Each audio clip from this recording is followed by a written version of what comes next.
ਮਿੱਤਰੋ, ਇਸ ਬੰਦੇ ਦਾ ਨਾਮ ਦਿਆਲ ਸਿੰਘ ਹੈ। ਨਰਿੰਦਰ ਦਿਆਲ ਸਿੰਘ ਪਿਸ਼ਾਵਰ ਤੋਂ ਇਹਨੂੰ ਅਗਲੇ ਦਿਨ ਗੋਲੀ ਮਾਰ ਕੇ ਮਾਰ ਦਿੱਤਾ ਗਿਆ। ਇਹਦਾ ਕਸੂਰ ਕੀ ਸੀ? ਇਹਦਾ ਕਸੂਰ ਸਿਰਫ ਇੰਨਾ ਸੀ ਕਿ ਇਹਨੇ ਦੂਸਰੇ ਧਰਮ ਦੀ, ਦੂਸਰੇ ਮਜ਼ਹਬ ਦੀ ਰਿਸਪੈਕਟ ਕਰਦਿਆਂ ਹੋਇਆਂ, ਦੂਜੇ ਲੋਕਾਂ ਨੂੰ ਪਿਆਰ ਕਰਦਿਆਂ ਹੋਇਆਂ ਇਸ ਬੰਦੇ ਨੇ ਰਮਜ਼ਾਨ ਦੇ ਮੁਬਾਰਕ ਮਹੀਨੇ ਦੇ ਵਿੱਚ, ਜਿਹੜਾ ਸਾਡਾ ਮੁਸਲਮਾਨਾਂ ਦਾ ਮਹੀਨਾ ਹੈ, ਉਹਦੇ ਵਿੱਚ ਆਪਣੀ ਦੁਕਾਨ ਤੇ ਕਰਿਆਨੇ ਦੀ ਦੁਕਾਨ ਸੀ ਇਹਨਾਂ ਦੀ, ਤੇ ਇਹਨਾਂ ਨੇ ਉੱਥੇ ਚੀਜ਼ਾਂ ਸਸਤੀਆਂ ਲਾਈਆਂ ਹੋਈਆਂ ਸੀ ਤਾਂ ਕਿ ਲੋਕ ਰੋਜ਼ਾ ਰੱਖਦੇ ਆ। ਇੰਨੀ ਮਹਿੰਗਾਈ ਆ, ਲੋਕਾਂ ਦਾ ਢਿੱਡ ਨਹੀਂ ਪਲਦਾ, ਤੇ ਘੱਟ ਰੇਟ ਤੇ ਗੌਰਮੈਂਟ ਕੋਲੋਂ ਖਰੀਦ ਕੇ ਘੱਟ ਰੇਟ ਤੇ ਅੱਗੇ ਚੀਜ਼ਾਂ ਮੁਸਲਮਾਨਾਂ ਨੂੰ ਵੇਚਦੇ ਸਨ, ਔਰ ਦੁਕਾਨ ਦਾ ਕਿਰਾਇਆ ਵੀ ਆਪਦੀ ਜੇਬ ਦੇ ਵਿੱਚੋਂ ਦਿੰਦੇ ਸਨ। ਅਸੀਂ ਪਿਛਲੇ ਕਈ ਸਾਲਾਂ ਤੋਂ ਸੁਣਦੇ ਆਉਂਦੇ ਹਾਂ ਕਿ ਉੱਥੇ ਜਿਹੜੀਆਂ ਸਿੱਖ ਫੈਮਲੀਆਂ ਰਹਿੰਦੀਆਂ ਉਹ ਰਮਜ਼ਾਨ ਦੇ ਵਿੱਚ ਇਵੇਂ ਲੰਗਰ ਲਾਉਂਦੇ ਆ, ਇਵੇਂ ਚੀਜ਼ਾਂ ਜਿਹੜੀਆਂ ਉਹ ਕਈ ਵਾਰੀ ਫ੍ਰੀ ਵੀ ਦਿੰਦੇ ਆ, ਠੀਕ ਹੈ।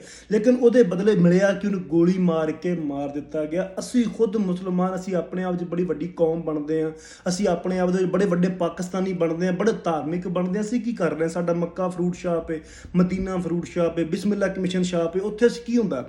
ਤੁਸੀਂ ਜਿੱਦਣ ਰੋਜ਼ੇ ਸ਼ੁਰੂ ਹੋਏ ਨੇ, ਕੇਲਿਆਂ ਦੀ ਦਰਜਨ ਸੀ 150 ਰੁਪਏ। ਜਿਸ ਦਿਨ ਪਹਿਲਾ ਰੋਜ਼ਾ ਹੋਇਆ 300 ਰੁਪਏ, 350 ਰੁਪਏ ਕੀਤੀ। ਐਡੀਆਂ ਦਾੜੀਆਂ ਮੱਤਿਆਂ ਤੇ ਮਨਾਪ ਹੈ। ਰੋਜ਼ਿਆਂ ਦਾ ਬਹਾਨਾ ਬਣਾ ਕੇ ਤੁਸੀਂ ਲੋਕਾਂ ਨੂੰ ਲੁੱਟ ਰਹੇ ਹੋ, ਲੋਕਾਂ ਦੇ ਮੂੰਹ 'ਚ ਨਿਵਾਲੇ ਖੋਹ ਰਹੇ ਹੋ ਤੁਸੀਂ, ਠੀਕ ਹੈ। ਸਾਡੀ ਗੌਰਮੈਂਟ ਵੀ ਖੋਹ ਰਹੀ ਹੈ। ਸਾਡੇ ਇਹ ਵੱਡੇ ਜਿਹੜੇ ਬੈਠੇ ਹੋਏ ਨੇ ਕਮਿਸ਼ਨ ਸ਼ਾਪਾਂ ਪਾ ਕੇ ਜਾਂ ਫਰੂਟ ਸ਼ਾਪਾਂ ਪਾ ਕੇ, ਜੋ ਵੀ ਬੈਠੇ ਹੋਏ ਨੇ, ਠੀਕ ਹੈ, ਕਾਰਪੋਰੇਟ ਘਰਾਣੇ, ਇਹ ਵੀ ਲੋਕਾਂ ਦੇ ਮੂੰਹ 'ਚ ਟੁੱਕਰ ਖੋਹ ਰਹੇ ਨੇ। ਤੇ ਜੇ ਕੋਈ ਦੂਜਾ ਬੰਦਾ, ਕੋਈ ਮਿਨੋਰਟੀ ਦਾ ਬੰਦਾ ਉੱਠ ਕੇ ਸਾਡੇ ਹੈਲਪ ਕਰ ਰਿਹਾ, ਤੁਸੀਂ ਉਹਨੂੰ ਕੀ ਕਰਦੇ? ਗੋਲੀਆਂ ਮਾਰ ਕੇ ਮਾਰ ਦਿੰਦੇ ਹੋ। ਇੱਥੇ ਕ੍ਰਿਸਚਨ ਹੋਵੇ, ਹਿੰਦੂ ਹੋਵੇ, ਸਿੱਖ ਹੋਵੇ, ਕੋਈ ਵੀ ਮਿਨੋਰਟੀ ਦਾ ਬੰਦਾ ਹੋਵੇ, ਕਿੱਥੇ ਮਹਿਫੂਜ਼ ਹੈ? ਮੈਂ ਲਾਹਨਤ ਪਾਉਣਾ ਇਸ ਪਾਕਿਸਤਾਨ ਦੀ ਗੌਰਮੈਂਟ ਤੇ, ਲਾਹਨਤ ਪਾਉਣਾ ਮੈਂ ਇਸ ਕੌਮ ਤੇ, ਲਾਹਨਤ ਸਾਡੇ ਸਾਰਿਆਂ ਤੇ, ਕਿ ਸਾਡੇ ਕੋਲ ਜਿਹੜੀ ਮਿਨੋਰਟੀਜ਼ ਬੈਠੀਆਂ ਨੇ, ਜਿਹੜੀਆਂ ਅਕਲੀਤਾਂ ਬੈਠੀਆਂ ਨੇ, ਉਹ ਕ੍ਰਿਸਚਨ ਹੋਣ, ਉਹ ਈਸਾਈ, ਉਹ ਆਪਣਾ ਸਿੱਖ ਹੋਣ, ਉਹ ਹਿੰਦੂ ਹੋਣ, ਉਹ ਮਹਿਫੂਜ਼ ਨਹੀਂ।